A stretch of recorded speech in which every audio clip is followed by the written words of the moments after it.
Good evening, everybody. Welcome back to Gargoyles episode reviews. Today, we're wrapping up City of Stone Part 1.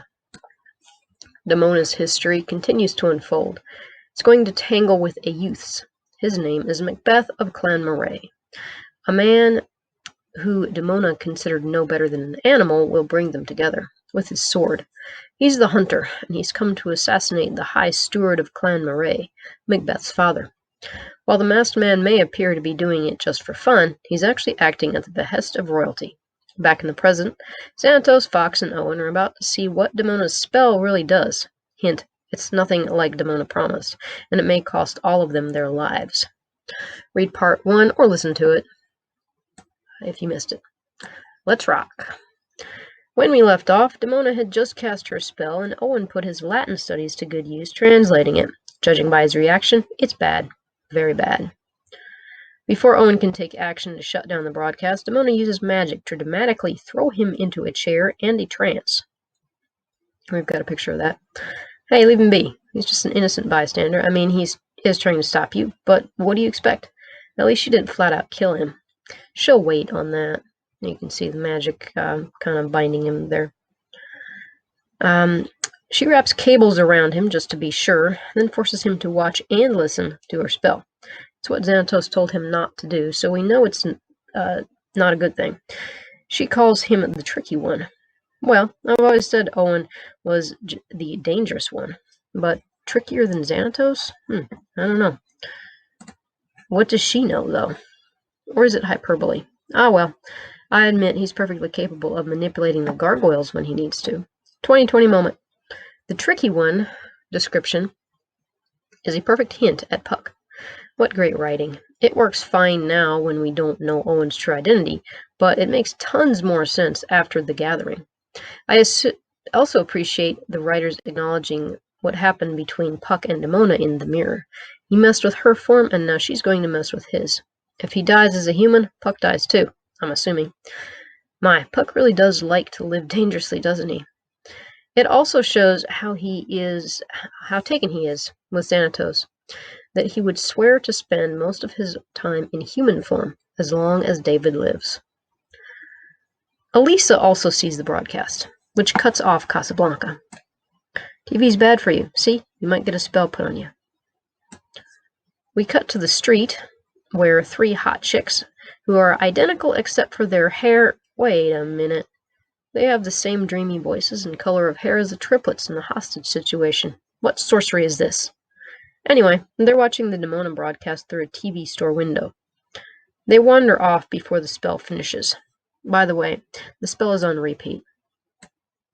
It's NYC, so nobody looks twice at triplets in purple. They're wearing the ever-stylish 90s tights, mini-skirts, midriff-bearing tops, and long hair. We then learn their names. Black hair is Celine, blonde is Phoebe, and silver is Luna. According to Greg, Celine is the hard case, Phoebe is the gentle one, and Luna is the mystic. I know they tried to get the personalities through here, but honestly, whenever I've watched them, it's just sort of been three parts of a whole, and I really couldn't tell a whole lot of personality between them. I certainly wouldn't have called Phoebe the gentle one or Luna the mystic. I mean, they all seem like a hard case to me, seeing what they do, later. In the entry for City of Stone Part 1 at Gargoyles Wiki, which is an excellent resource, it says the three sisters derive some of their features from the Fates, the Furies, and the Graces. Furthermore, each one of the Weird Sisters focuses on a different one of these trios. Silver-haired Luna represents Fate, golden-haired Phoebe, Grace, raven-haired Celine, Vengeance. This depth of references in Greg's writing is part of why I respect him and his work so much. He's right up there with Joss Whedon in my book of fantastic screenwriters. So the three are discussing how exciting it is that after waiting 975 years, things are about to come to a head. Oh, whoa, no. 975. Well, these aren't humans. They're shapeshifters. We know that. Are they dark elves? The Fae, children of Oberon, like our favorite trickster, Puck? Species aside, what's their stake in all this? They know something's afoot, and from what Owen said and Demona did, it's about the spell, which is not going to enhance Xanatos' life in the least, I suspect. 1025 AD. Flashback time again. Demona has scraped together a semblance of a clan, or at least a gang of fellow gargoyles. They're currently attacking a storage barn that several soldiers are guarding. Yeah, soldiers, not farmers. And yeah, gargoyles attacking. So that means they're raiding. They take hope in the fact that the hunter will wipe the gargoyles out. The guards do. Alright, this is why you want the guards on your side. They just drop nets on the guards. While her cronies take the goods, Demona takes a mace. And in a scene that made it through S&P by some miracle, she crushes the guards. We just see the mace come down, mind you, but we know she's not helping those guys out from under the net the guards threw on them. Wow, there's a shot of her. She's aged a lot. I think you need to devote some time to skincare there, Demona. She's aged poorly after what happened. It's been 12 to 13 years in gargoyle time, or 25 in human years since we age 24/7. And this is the amount of time that's gone since the attack on Wyvern. But she looks a lot older than just 12 years after that. Back at the Garg's cave hideout, and remember what I pointed out when Severius said that, oh, they get energy from the sunlight? Well, how are these guys doing it then? Because they're in a cave. One of the gargoyles is complaining about living like a thief. They should just make peace with the humans, he says. Demona is dead set against this. The humans don't want peace, she maintains. There's her clan. It's got at least 5 members there. Even Demona's own clan is a bit scared of her. Better to be feared than loved. And they're all pretty cowed by her. Let's slow down here. Hudson says that gargoyles can no more stop defending the castle than breathing the air. So this species is naturally territorial and stationary. Yet here this clan is without a castle to protect, drifting from place to place while preying on humans. That basically goes against everything a good, upstanding gargoyle knows. Thus, her clan is like cast-off gargoyles who either lost their clan or were exiled. Exiling is a huge punishment for gargoyles. Being a gregarious species, being alone and not having a clan would be like, being homeless or a outcast criminal not allowed to interact with the rest of society. So, not having the creme de la creme here, but it's the best Demona can do. It's quite sad, really. All she did to save her clan from the humans. Instead, she ended up causing their downfall. Her grief, denial, cowardice, guilt, and pain, among others, exiled her from her own home territory. According to Greg and Greg XB's comment on the last post, which you can go read, those reasons were also probably what prevented her from approaching Magus about the spell and the eggs. The road to hell, they say, is paved with good intentions. She's experiencing a little taste of hell now. What she's always feared has happened. Still, I give her credit for perseverance. All this calamity, nevertheless, she persisted. She's still a fighter, a leader. She cares for her race. It's just a shame that even this has come out on the wrong side of good. Her efforts to feed her clan make the humans hate them more. Her hatred of the humans keeps her clan on the run, forces them to basically be winged trash pandas. Anyway, back to the Garg cave. 3 Garg crones appear. Oh crap, they're identical except for hair color. Here we go again. Now things are getting interesting though. They bring word of the hunter. Hey, is he a fellow member of my clan, Clan Hunter?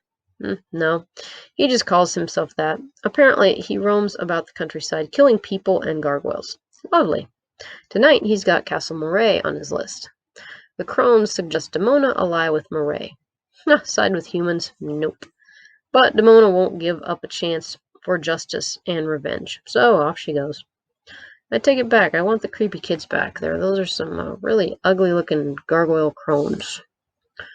Re-enter Macbeth. Well, that brings us to Castle Moray. In the main hall are 2 men, Finlay and Bode.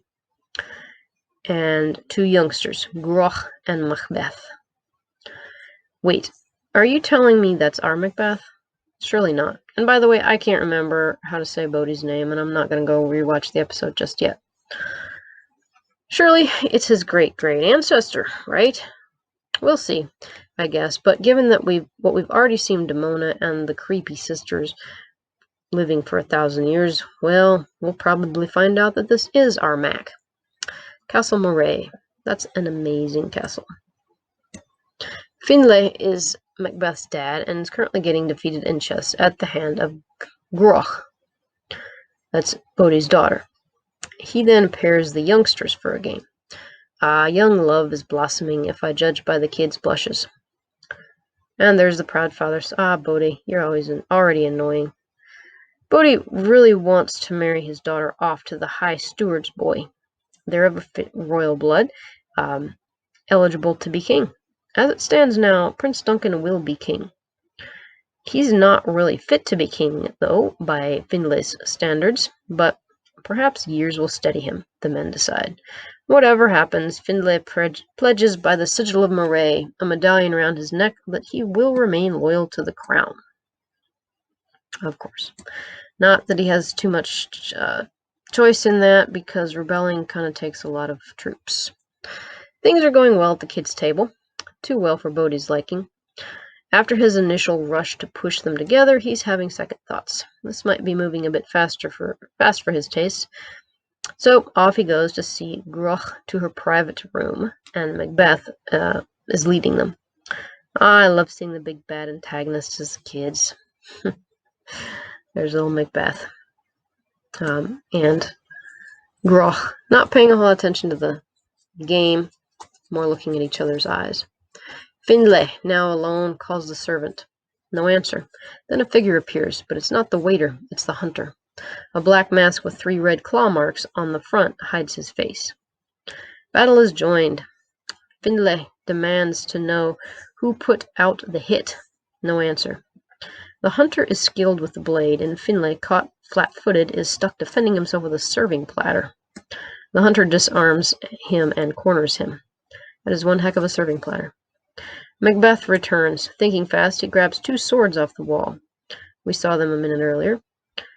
He throws one to his dad, but the hunter knocks it out of the air. Macbeth leaps to attack the hunter. Despite being young, Macbeth gives a good accounting of himself in the fray. During all this, Groch and Bodhi are watching.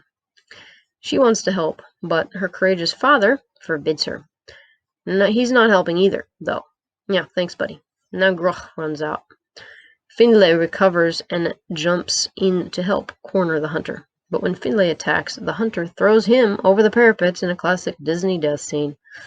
It's an easy way to get a death past S&P. You don't see the sudden stop at the end, so it's technically not graphic. Instead, your mind is left to conjure something even worse. Here he is, just before the darkness swallows him. Macbeth rushes to the edge of the wall to look out after his father.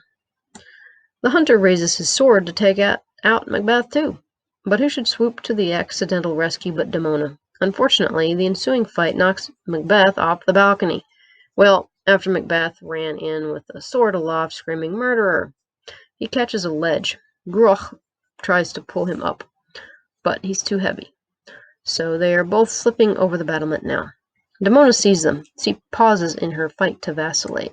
She's probably thinking about what the crones had said. There they are, both looking toward Macbeth. This is probably the biggest twist in the episode, honestly. What happens next? Is it the vision of young love, like hers and Goliath's, that attracts her? Is it the instinct to protect? Is it an unconscious desire to make up for her past sins? Is it because he tried to avenge the murder of his father? Whatever her motive, she leaves the hunter in favor of saving the kids. It's a heroic moment for her, one in which you think the spark of altruism might light the way to a redemption arc. You want Demona to make up with the humans and just be happy again. We saw how joyful she was when she had Goliath by her side. Now she's bitter and aging. She may have taken other lovers after Goliath. I'm not sure, though. I know Greg said that she's been mostly celibate, so I guess that kind of answers that question. If she did, apparently none of them lived up to her expectations, given how much effort she's devoted in the 90s to getting Goliath back on her side. You know, the kids are. I mean, Macbeth, he's got his entire upper body against the parapet. His arms are gripping the far side of it. I don't see why he can't just pull himself up. Like, do you never do a pull-up in your life, ever? And then she's trying to pull him up as well. So, I don't know. Unless you got 3 people hanging on your feet, that should not be a problem. When Demona sees the hunter has escaped, she is pissed, but she's just as pissed at herself for grabbing the kids, you know, instead of finishing the job. Now Macbeth is left to cope with the murder of his father. Bodhi won't be much help, but I'm sure Groch will be a comfort, especially given her little bonding adventure with him. Alright, under the mask. Edinburgh Castle is our next establishing shot at the villain's lair. At Edinburgh Castle, Prince Duncan meets the hunter. Yes, the prince hired him to kill off competition. Macbeth was also on the hit list, but without his dad, he's as good as dead politically. And that's Duncan, the one Findlay and Bodhi thought would be a crappy king.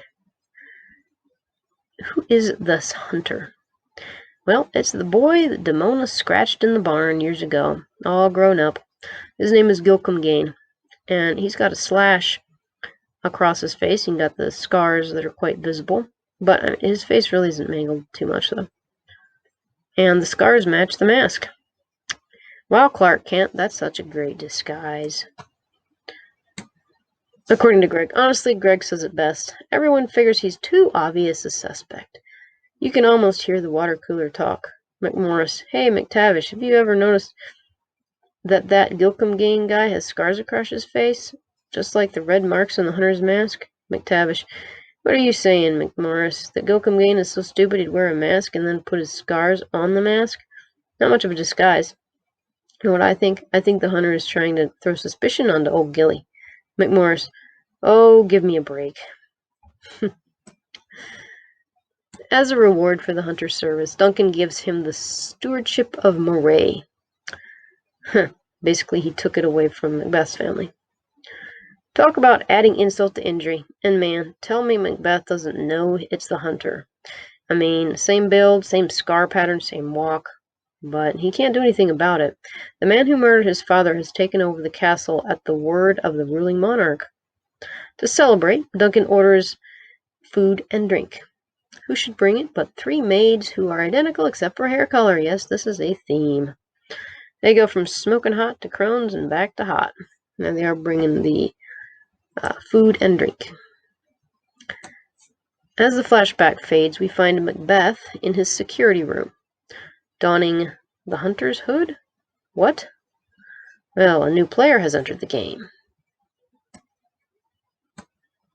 Somehow his security cameras also have Demona on them, which I'm assuming he just turned into the broadcast rather than that his security camera was overcome to, but maybe if it's taking out all broadcasts.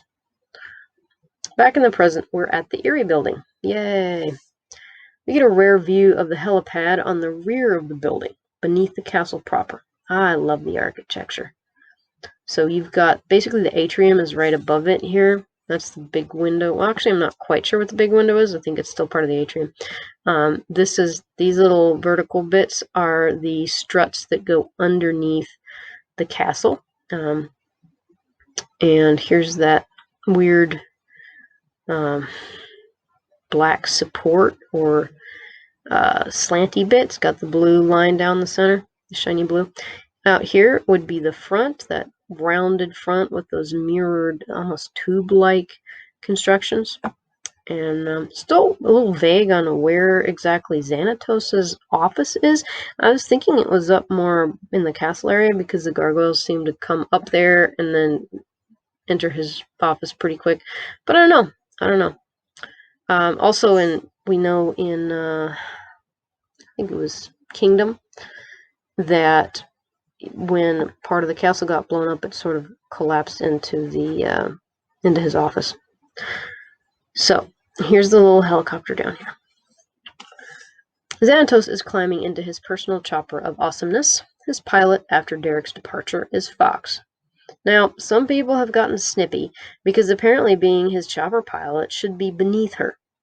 And it's sexist or whatever to have her chauffeur her husband around even though she wants to. Well, that's just stupid, and if you need an explanation of why, then that is your problem.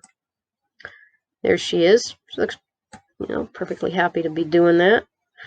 And her eyes are green again. They were blue in Eye of the Beholder, remember? She's got her pilot gear on. Same stuff she had on back in Vows. There's no indication that she's always his pilot. Yes, she picked up Petros Xanatos from the wedding, but if anything, that was a major brag move by Fox and David. Hey, look, on top of all her other skills and attributes, she can fly a chopper. By the way, isn't my chopper slick? I don't really know a dad who wouldn't be impressed by that, by the way. Now, it seems she's coming along because she's curious about what her man's up to. This is obvious when she says, "Take it from a professional, David. That Demona broadcast isn't exactly riveting TV." Oh, crap, she watched it too. Santos is looking annoyed. Is there a touch of dread, too? He says, "I wouldn't know. I didn't watch it, and I told you not to watch it either." Man, I love these two interactions. They're so competitive, yet they care deeply for each other. She wants his little project to be good, and he wants her not to lose a minute of life.